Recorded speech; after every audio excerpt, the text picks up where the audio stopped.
आजाद सिपाही ने अपना नया ऐप लॉन्च किया है। आप उसे प्ले स्टोर पर जाकर आजाद सिपाही टाइप कर उसे इंस्टॉल कर सकते हैं। नमस्कार, आजाद सिपाही के प्राइम बुलेटिन में आपका स्वागत है। मैं हूं राहुल सिंह। आज की प्राइम की प्रमुख खबर कुछ इस प्रकार है। रविंद्र पांडे ने कहा कि केला और मेला के भरोसे नहीं छोड़ सकते चुनाव। विपक्षितों को दी नसीहत, समय का करें इंतजार। 10 अप्रैल को ताल ठोकेंगे राम टहल, प्रेस कॉन्फ्रेंस कर करेंगे अपने इरादे का खुलासा। पलामू में रघुवर समेत आधा दर्जन से अधिक स्टार कैंपेनर करेंगे भाजपा का प्रचार। योगी, पीयूष, निर्मला, जुएल और गहलोत के कार्यक्रम तय। विदेशी फंड पाने वाले 10 संस्थाओं के खिलाफ सीबीआई जांच की सिफारिश। आज की राजनीतिक हलचल। सुभाष यादव की नामांकन सभा में गरजे तेजस्वी, कांग्रेस न भटके रास्ता। पूर्व मंत्री सत्यानंद भोक्ता ने थामा आरजेडी का दामन। फुरकान अंसारी की बेटी शबाना लड़ेंगी गोड्डा से चुनाव। फुटबॉलर सह आजसू नेता अजय व तीरंदाज पत्नी एंजेला दोषी करार। अब सुनते हैं खबर विस्तार से। गिरिडीह के निवर्तमान सांसद रविंद्र कुमार पांडे ने डुमरी में कार्यकर्ताओं के साथ बैठक की। इसके बाद प्रेस कॉन्फ्रेंस कर विपक्षियों को नसीहत दी कि वे समय का इंतजार करें। उन्होंने कहा कि गिरिडीह लोकसभा में आज ही चुनाव नहीं हो रहा है, अभी समय है, इसलिए विपक्षी दलों के नेता अभी से अटकलें न लगाएं। उन्होंने स्पष्ट कहा कि केला और मेला के भरोसे चुनाव नहीं छोड़ सकते। उन्होंने इस खबर का खंडन किया कि वह केला छाप का समर्थन कर रहे हैं। उन्होंने कहा कि गिरिडीह लोकसभा में एनडीए गठबंधन के तहत आजसू को टिकट मिला है और लोग तरह तरह की चर्चाएं कर रहे हैं। मैं केला और मेला के भरोसे चुनाव नहीं छोड़ सकता।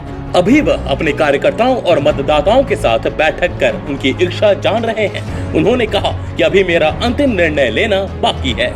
मैं एनडीए गठबंधन का समर्थन करूंगा या नहीं, यह निर्णय लेना बाकी है। उन्होंने लोगों से सोशल मीडिया के माध्यम से अनर्गल पोस्ट नहीं करने और समय का इंतजार करने की अपील की है। अब नजर डालते हैं आज की दूसरी प्रमुख खबर पर। रांची से बीजेपी ने अभी तक अपने पत्ते नहीं खोले हैं। वहीं रांची से बीजेपी के वर्तमान सांसद राम टहल चौधरी का इस बार टिकट कटना तय है। ऐसे में राम टहल चौधरी क्या फैसला लेंगे, इस पर सभी की नजर है। वह बार बार घोषणा कर रहे हैं कि वह निर्दलीय लड़ने को भी तैयार हैं। टिकट कटने के लिए वह राज्य सरकार को दोषी ठहरा रहे हैं। चर्चा तो यह भी है कि वह निर्दलीय ही मैदान में उतरेंगे, लेकिन अभी तक इसे लेकर तस्वीर साफ नहीं हुई है। इसी बीच अब राम टहल चौधरी ने 10 अप्रैल को प्रेस वार्ता बुलाई है। उम्मीद जताई जा रही है कि इस प्रेस वार्ता में ही राम टहल अपने इरादे का खुलासा करेंगे। बता दें कि राम टहल चौधरी ने अपना चुनावी अभियान भी शुरू कर दिया है। वे अपने चुनाव क्षेत्रों में जाकर मतदाताओं से मिल रहे हैं, समर्थकों और कार्यकर्ताओं के साथ बैठकें कर रहे हैं। अब नजर डालते हैं आज की तीसरी प्रमुख खबर पर। झारखंड में लोकसभा चुनाव के लिए पहले चरण का मतदान 29 अप्रैल को है। पहले चरण में अनुसूचित जाति के लिए सुरक्षित पलामू, अनुसूचित जनजाति के लिए आरक्षित सीट लोहरदगा और सामान्य सीट चतरा के मतदाता अपने मताधिकार का प्रयोग करेंगे। पहले चरण के मतदान के लिए चतरा में भाजपा का उम्मीदवार घोषित नहीं है, लेकिन पलामू और लोहरदगा में विरोधी दलों को पस्त करने के लिए उसने कमर कस ली है। मुख्यमंत्री रघुवर दास समेत आधा दर्जन से अधिक स्टार कैंपेनर यहां चुनाव प्रचार करने के लिए जाएंगे। पलामू भाजपा के मीडिया इंचार्ज शिव कुमार मिश्रा ने बताया कि 6 अप्रैल को प्रदेश के मुखिया रघुवर दास मेदिनीनगर आएंगे और भाजपा प्रत्याशी विष्णु दयाल राम के पक्ष में हवा बनाने की कोशिश करेंगे। 8 अप्रैल को केंद्रीय मंत्री पीयूष गोयल मेदिनीनगर में भाजपा प्रत्याशी के पक्ष में प्रचार करेंगे।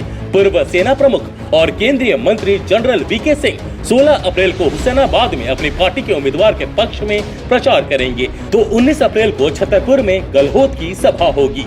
उत्तर प्रदेश की सीमा से सटे क्षेत्र के मतदाताओं को साधने के लिए 22 अप्रैल को यूपी के मुख्यमंत्री योगी आदित्यनाथ गढ़वा जिला में भाजपा प्रत्याशी के पक्ष में प्रचार करेंगे।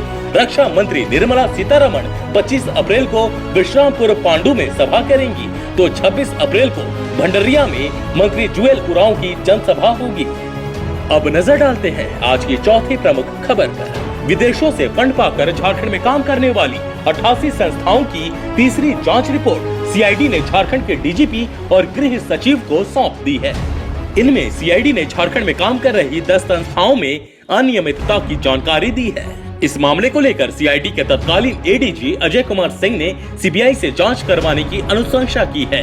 एडीजी ने अपनी रिपोर्ट में लिखा है कि गृह विभाग के आदेश पर राज्य की 88 संस्थाओं में से प्रारंभिक तौर पर 31 संस्थाओं की जांच हुई है, जिसमें सभी संस्थाओं में गड़बड़ियां पाई गई हैं।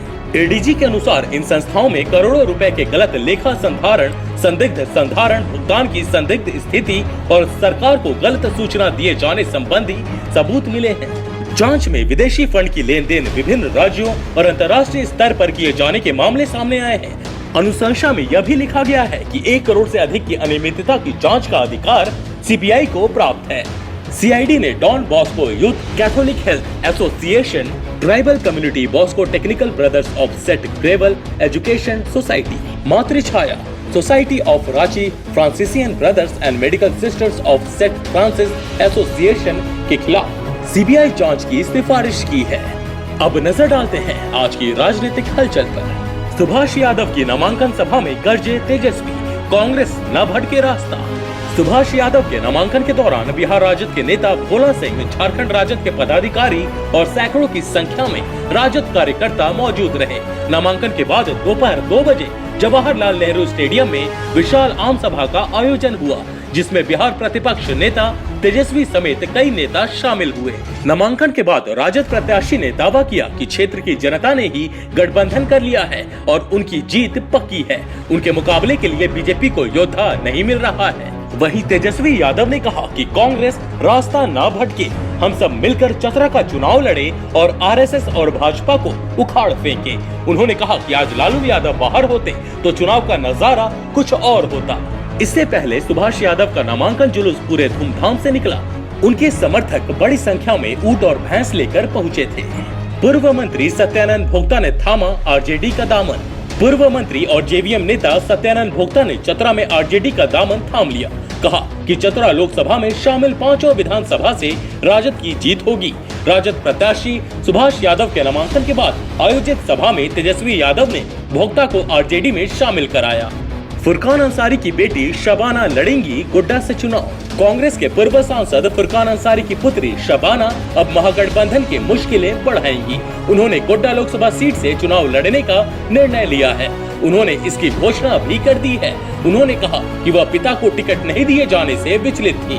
अंततः सोच विचार कर उन्होंने चुनाव लड़ने का फैसला किया है। उन्होंने कहा कि उनके परिवार के साथ यहाँ के मतदाताओं में भी फुरकान अंसारी को टिकट नहीं दिए जाने से नाराजगी है। उनकी यहाँ से जीत निश्चित है। कहा जा रहा है कि फुरकान अंसारी ने अपने बच्चों को बनाने का बहुत प्रयास किया, पर वे नहीं माने। इधर फुरकान अंसारी की बेटी शबाना खातून उर्फ पिंकी के अनुसार उनके पिता फुरकान अंसारी उन्हें समर्थन नहीं कर रहे। फिर भी वे गोड्डा से चुनाव लड़ेंगी और जीत कर दिखाएंगी। अल्पसंख्यकों की एक बहुत बड़ी जमात तथा सेकुलर वोटों का समूह उनके साथ है। वह जीत कर अपने पिता फुरकान अंसारी के सपनों को पूरा करेंगी। फुटबॉलर सह आजसू नेता अजय व तीरंदाज पत्नी एंजेला दोषी करार। फुटबॉलर सह आजसू नेता अजय सिंह एवं उनकी तीरंदाज पत्नी एंजेला सिंह को दोषी करार दिया गया है। बोकारो अपर सत्र न्यायाधीश प्रथम रंजीत कुमार की अदालत ने एक कार्बाइन, 3 पिस्टल एवं गोलियां बरामद होने के मामले में दोनों को दोषी करार दिया है। अदालत 10 अप्रैल को उन्हें सजा सुनाएगी। बीते वर्ष 14 फरवरी को बोकारो के सेक्टर 9 स्ट्रीट 4 के पास सुनील कुमार नामक युवक की हत्या हो गई थी। यहीं पर अमरेश कुमार सिंह नामक युवक को गोली भी लगी थी। इसके बाद छानबीन के क्रम में फुटबॉलर अजय कुमार के घर से असला बरामद हुआ था। बरामदगी के समय अजय की पत्नी एंजेला भी आवास में ही मौजूद थी। आज के आजाद सिपाही के प्राइम बुलेटिन में बस इतना ही। देश विदेश की तमाम बड़ी खबरों के लिए आप पढ़ते रहिए अपना लोकप्रिय दैनिक अखबार आजाद सिपाही। और हाँ, आप हमारे इस YouTube चैनल को सब्सक्राइब करना ना भूलें। जुड़े रहिए आजाद सिपाही के साथ। धन्यवाद।